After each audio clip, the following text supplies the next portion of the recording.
ஒரு தடவை நபிகள் நாயகம் ஸல்லல்லாஹு அலைஹி வஸல்லம் நபி தோழர்கள்ட்ட, இப்போ உங்கள்கிட்ட ஒருத்தர் வருவார் பாருங்க, அவரை பார்த்துக்கங்க, அவர் தான் சொர்க்கவாசி அப்படின்னாங்க.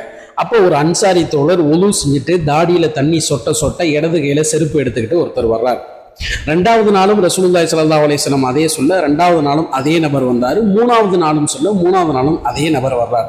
அந்த சபையில இருந்த அப்துல்லாஹ் பின் அம்ர் பின் ஆஸ் ரலியல்லாஹு அன்ஹு அவங்க தன்னுடைய தகப்பனாட்ட அடம் பிடிச்சு, நான் ஒரு 3 நாள் அவர்கிட்ட தங்கிட்டு வர்றேன் அப்படின்னு சொல்லிட்டு போறாங்க. அவர்கிட்ட அனுமதி கேட்டுட்டு அவரோட தங்கவும் செய்யறாங்க. அவருடைய நடவடிக்கைகள்லாம் பார்க்குறாங்க. லேட் நைட்ல தொழுகிற மாதிரியும் தெரியல, எந்த விசேஷமான அமலும் செய்யற மாதிரி தெரியல.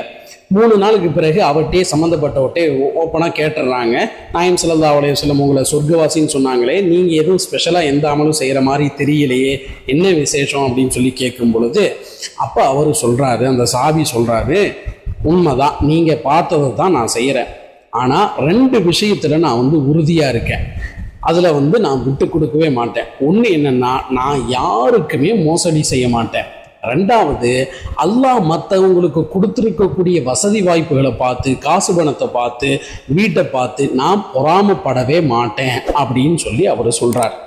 இந்த ஹதீஸ் அனஸ் ரலியல்லாஹு அன்ஹு அவங்க அறிவிக்க முஸ்லிம் ஷரீஃபில் பதிவாகியிருக்கு. அஸ்ஸலாமு அலைக்கும் வரஹ்மத்துல்லாஹி வபரகாத்துஹு.